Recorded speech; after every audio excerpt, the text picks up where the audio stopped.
Hello, everybody, and welcome to the Spoiler Warning podcast. This is review number 609 with our review of Shirley. I'm Christopher Schnese.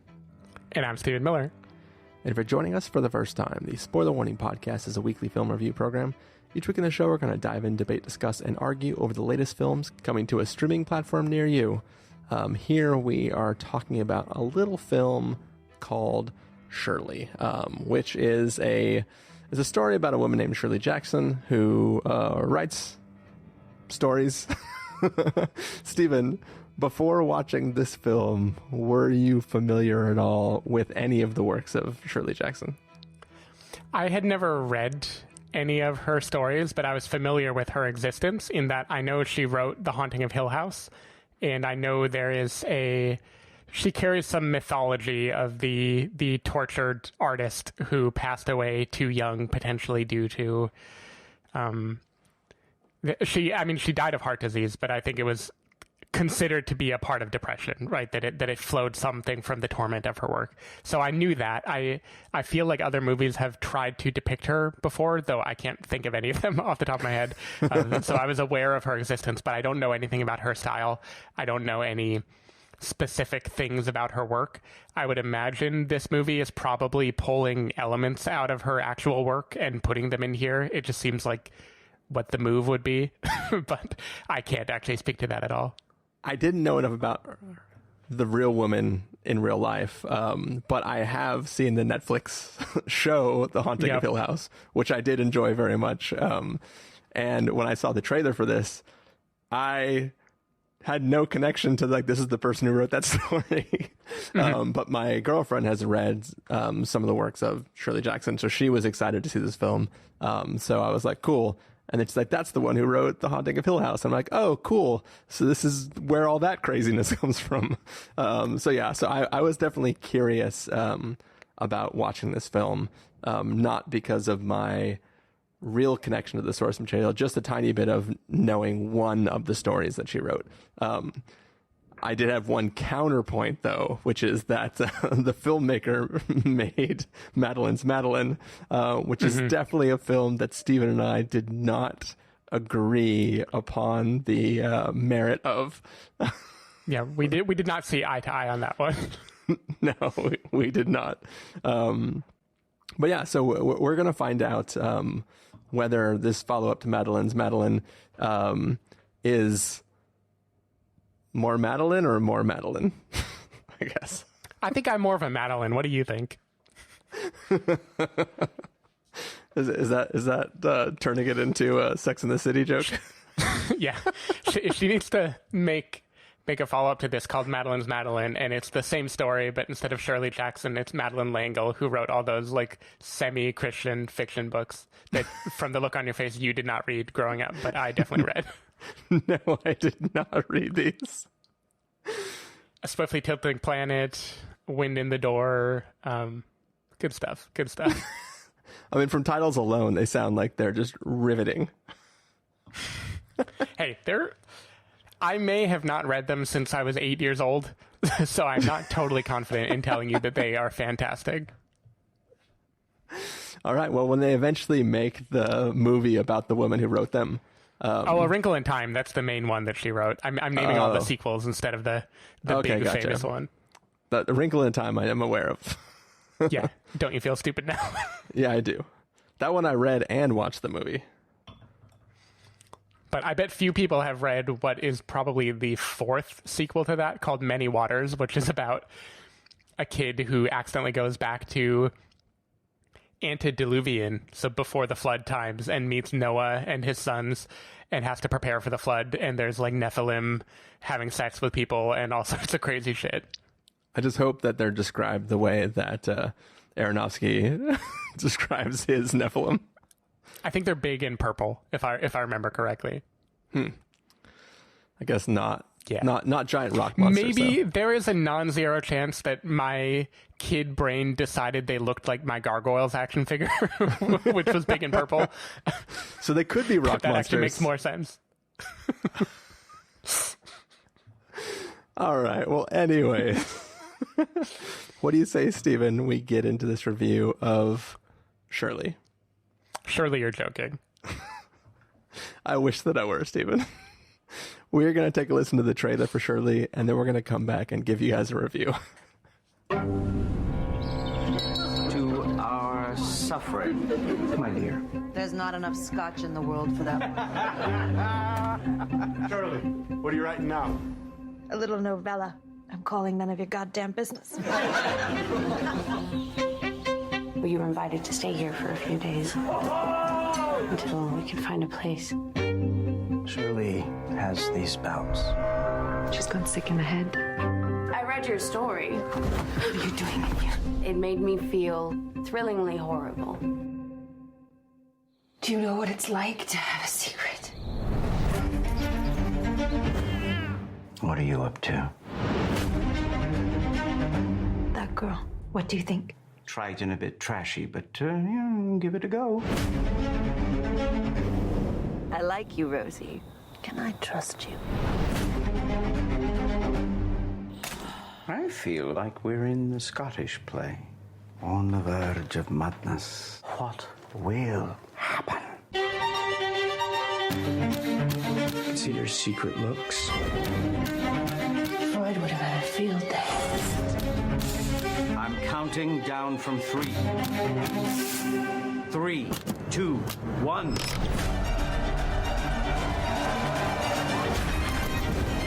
Oh, you've done it.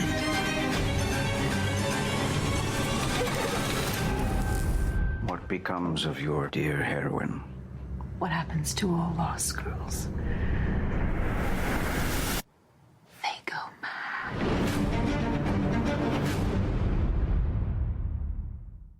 So that was the trailer for Shirley. It is the story of a time in Shirley Jackson's life where she was writing a new story, or at least trying to work her way through writing a new story. And it's sort of follows her husband, and these two newlyweds who come live with the family for a little bit during the period of time she's writing this story. Stephen Miller, how much did you love Shirley?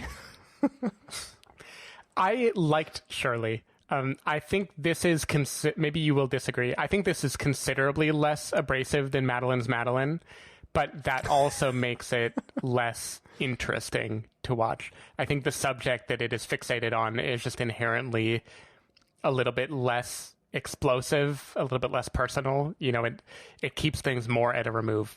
So there's a lot here that is very similar to Madeline's Madeline, which is why I'm just confident you did not like it. I mean, some of it is just thematic, which means maybe you could enjoy it. You know, the idea of fact and fiction blurring together, the idea of like inhabiting a character as a way of understanding them. That was a huge thing in Madeline's Madeline. The best scene in that movie was her inhabiting her mother and a bunch of people basically acting out an argument in real life. And yeah, this kind of feels similarly, where there's the story of Paula, the girl who goes missing, and this Rose character is constantly kind of being spliced with her, and it is never really clear what is real and what isn't. The two are just kind of mingling with each other. There is the idea of like art as an act of creation, which is somehow an act of sexual awakening and also insanity. You know, I think that is that's less a theme than it is a bunch of words that I'm stringing together, but that is the feeling, right? Is like creating is destructive, right? It's kind of like Mother. I think we compared Madeline's Madeline to Mother also back when that came out. And you feel that here in this kind of suffocating large house that they're in, where Shirley Jackson is terrible to people, and she is depressed, and she is mean and conniving, and also prone to manic fits of inspiration, and everything suddenly means so much to her, right? And it's this idea of like, if you could really open yourself up to your emotions, what would it do? Then there's a lot of stylistic things that are in common with this. It has the elliptical editing, you know, where things kind of splice back and forth, future and past. It has interpretive dance a couple times in the movie, which felt like a nice little nod. And the main word that I think of when I watch this filmmaking is tactile. This is a movie where you feel like you can feel the camera, you can feel like the heat of whatever you're looking at. Like you can hear the breath of the characters, right? It's very like intimate and close in a way that is meant to be uncomfortable. And I think the movie is definitely uncomfortable. Like, it's jarring. It has this music that will just suddenly go in for these kind of twangy strings or like sudden percussion in a way that feels like if you were in like a P.T. Anderson movie, the percussion would keep going and it would be this thing like propelling you forward, like jangling into the plot. But here it'll just happen like once or twice and then nothing. Like the movie is not trying to get you into a rhythm. The movie's trying to like throw you out of your rhythm. Yeah. And yeah, ultimately that worked for me in the story of a young girl in what I believe is the 1960s in Vermont, kind of just feeling the confines of being a woman in society and the sense that you can't really trust anyone. You brought up Invisible Man, and I do think this kind of ties with that again. This is sort of like gaslighting part 2, but this is a much more cerebral take on the idea of like, let's just paint a picture of women who are kind of falling apart because of the lives that the world of men, basically, that they're forced to live in. I think Elisabeth Moss is, as always, very good at acting unhinged.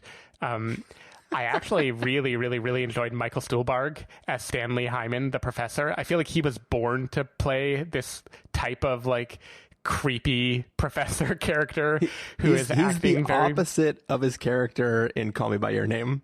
He is the exact opposite of that character. And the two of them, they just have this like hellish relationship that seems so academic and dour, and it's kind of fun to watch. Yeah, I'm on the Logan Lerman train after last week. I can't say he gets a whole lot to do here, though, except for being the pretty and potentially not perfect face. And yeah, Odessa Young in the lead. Potentially not perfect.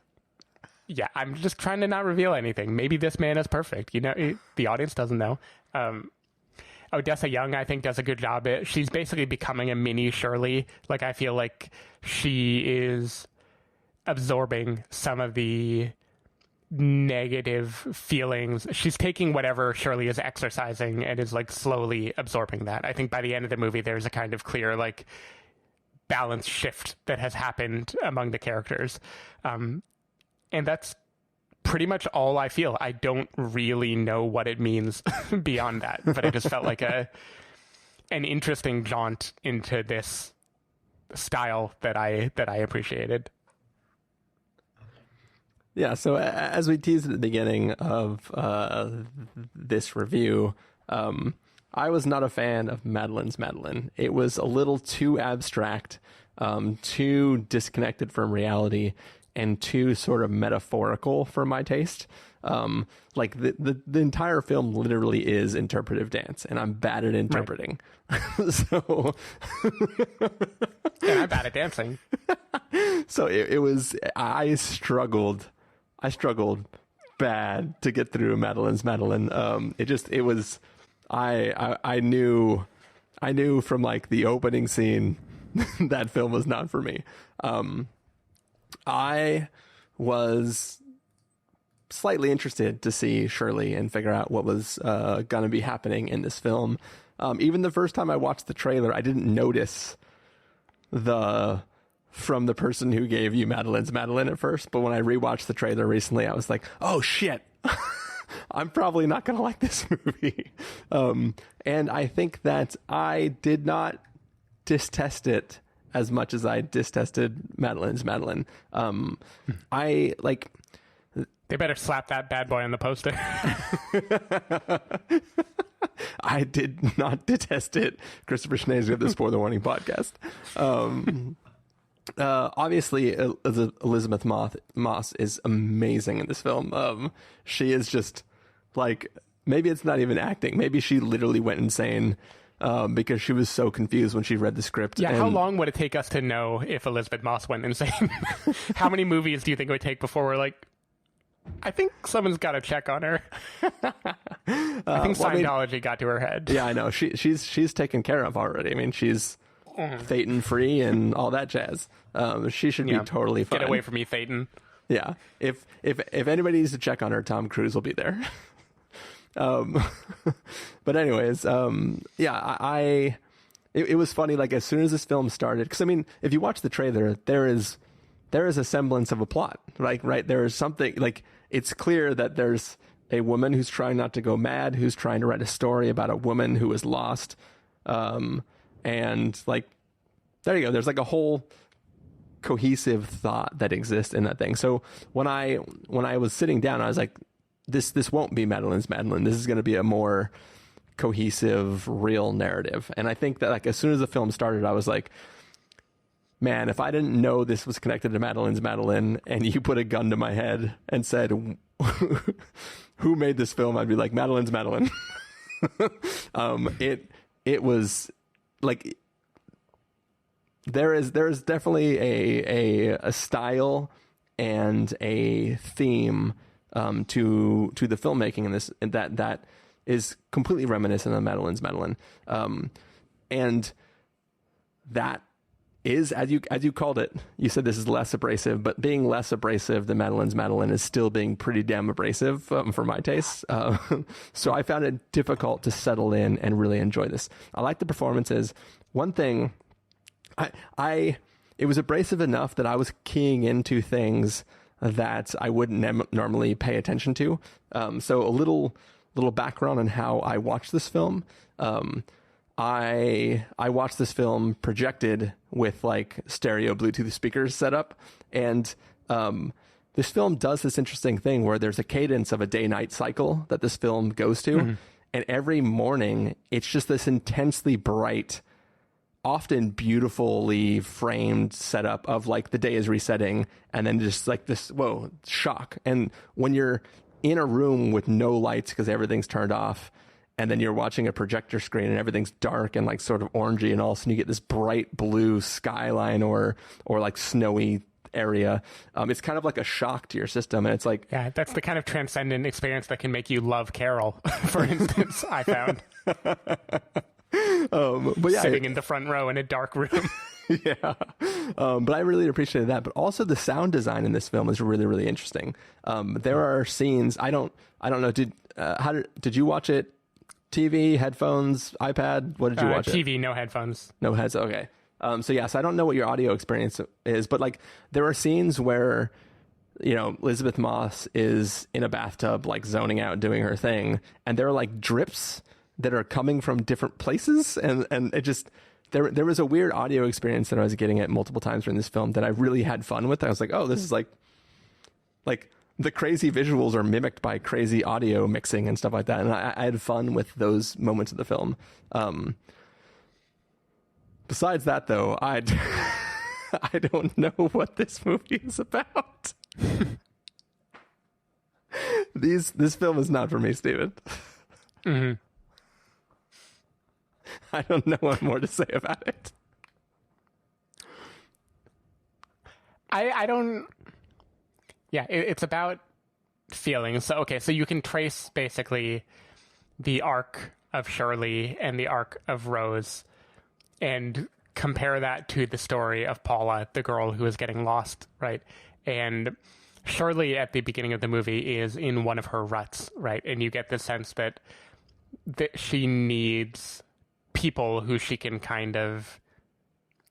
There's a vampiric quality, right, where she will take something from them and they will be made worse by it. Like she's going to torment them. Early in the movie, they're going to have dinner together, and Shirley and her husband Stanley basically say, like, let's fuck with them at dinner, in so many words. They're like, we're going to do that. And they have this kind of devilish smile, and they just aim to kind of wind people up and ruin their lives.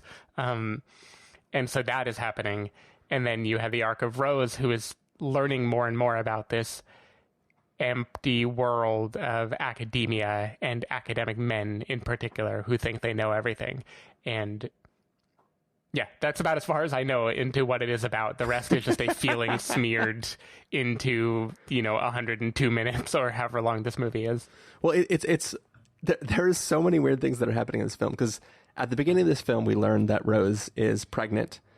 She hasn't told Fred that she is, and she is part of the reason she's trying to keep it quiet is because she knows, given the time frame, that she's going to be discounted in school and probably going to be relegated to just being at home with the child. And she sort of is rebelling against that. But I feel like over the course of the film, Shirley like domesticates her.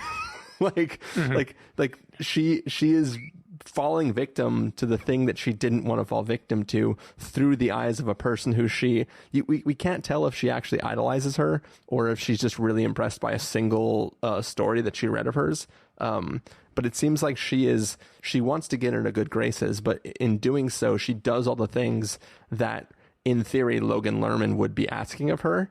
Because he's a shitty dude, but she's doing it for Shirley instead of him, and he doesn't care because he's off at the Shakespeare Society. And there's a lot of ideas that are happening, and I don't know how they mesh together or what I'm supposed to take from them. Yeah, I mean, I think there's a sense that Shirley is kind of like the dance instructor character in Madeline's Madeline, where she's trying to create something through this person, and in the process she is taking this person for granted and maybe destroying them. And like it's true, like she's trying to create in Rose this sense of liberation from the confines of being a domesticated housewife, but she made her that. Like she made her more of that so she could have this liberating feeling when she breaks free from it. And there is something very twisted about that, right? It's like you're projecting the confines onto this person. Like in a real way, you made her the housewife and your husband helped to make her husband the stereotypical man. Like that isn't to say he wouldn't have been that anyway, but their world is the thing that is entrancing, and their world is kind of the same world that Shirley Jackson as an author is presumably writing about the struggle to break free from, right? And so there's a twisty kind of meta thing to it where like she's trying to tell a story about the weight that some oppression holds, and in the process she's like oppressing someone just to get to relive or re-feel those emotions again. And that's the only smart thing I can say. Are we supposed to believe that Shirley actually believes that her husband may have killed this missing girl? No, I don't think so. Okay. I think she doesn't buy the argument. What a power move, though, eating the piece of paper.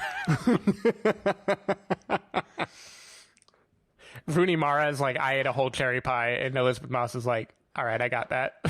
Library card, bitch. Yeah.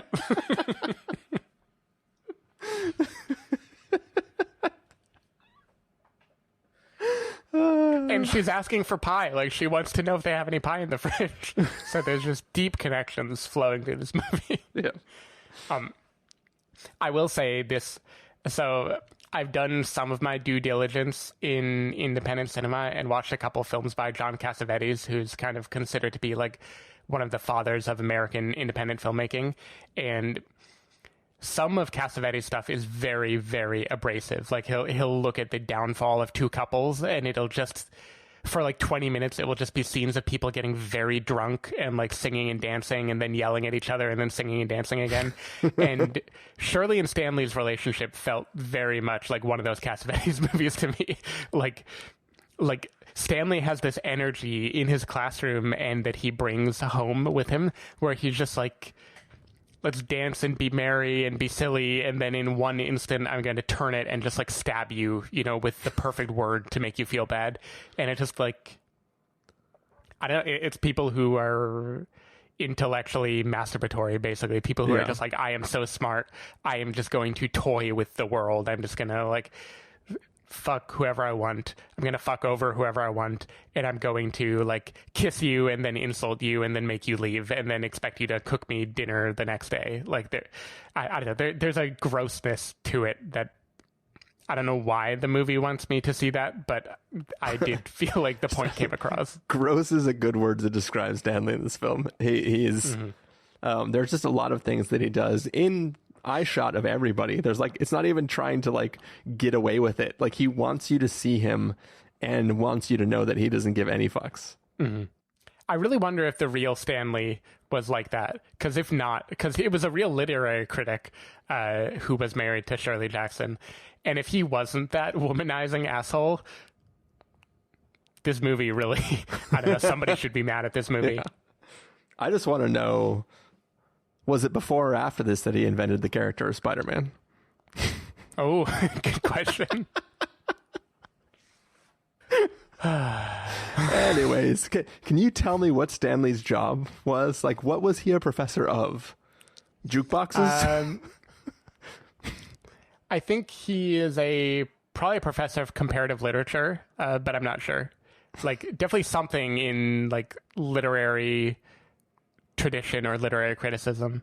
But every single thing he did was just purely music based. And when Logan Lerman gets his chance to teach a class, he also turns on a song. Yeah, but I think we only see two things, one of him and one of Logan Lerman. And I think it's Logan teaching the same intro class that he taught before. And he's just taking the opening. Like, he's doing the exact lecture that he told him to do, basically. For some reason, I thought it was a different that was my song. understanding. Like he chose his own song, but maybe not. I don't know, all Lead Belly songs sound the same to me. All right. Are there any last things that you'd like to say about this film? I think this movie gives Vast of Night a run for its money in terms of how much danger it potentially puts a baby in. No, that's all I got. All I can really say is that I really like Josephine Decker's filmmaking style, and I think I agree that it could be better suited to a story with an emotional arc that I fully understand, because I think like the raw materials are so good, and I don't know that they always add up to everything that they could, but I just love moment to moment. I love the sound design. I love the camera work. I love the dreamy kind of like tactile nature of everything. There's a lot of texture to the movie and to Madeline's Madeline that I admire a lot.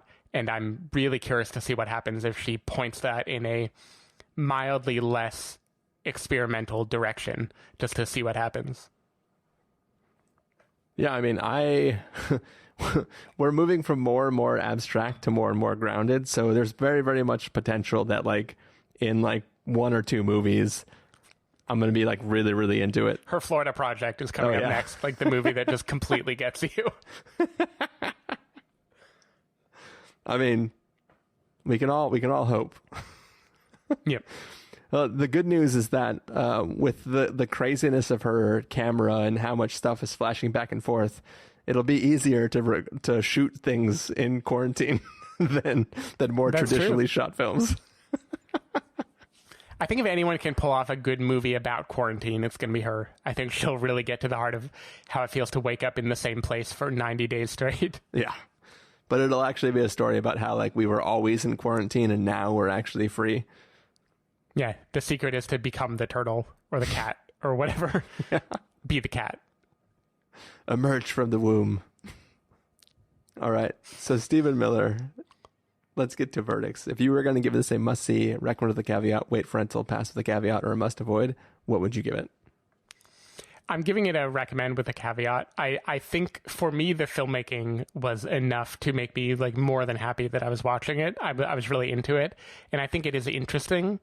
And if I knew more of Shirley Jackson's work, I imagine there would be homages to that genre that would kind of be added, you know, a cherry on top. We'll find out shortly when your personal investigator reports back to us on that. But for me, you know, at Josephine Decker style, you can either get on board or not. But if you are on board, I think this movie delivers the goods. And you have Elisabeth Moss, you have Michael Stuhlbarg. Like, what more could you want? Satisfying plot? Sure, maybe. I'll save that one for the must-see. But I was happy with this movie. I gave Madeline's Madeline a must-avoid, I'm pretty sure.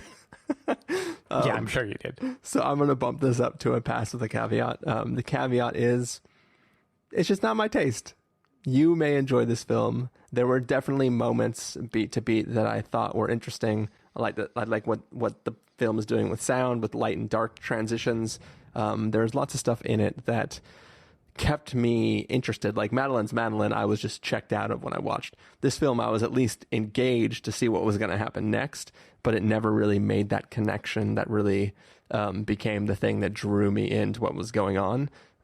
So, you know, I'm warming up. So yeah, her hand is on your thigh now, and you're getting closer. Give it a week or two, and you're going to be just dropping eggs on the floor. What was even happening in that scene? She's starting to give no fucks. She's starting to move over to the dark side. She was also crazy. She drops eggs. Shirley spills wine. It's chaos. All right. Well, I think that's going to do it for this review, I guess, of Shirley. Stephen, if people want to find you throughout the week, where can they do that? People can find me where you can find all lost podcasters on twitter.com/sdavidmiller or sdavidmiller.com. You can find me checking the registry in the back of checked out library books.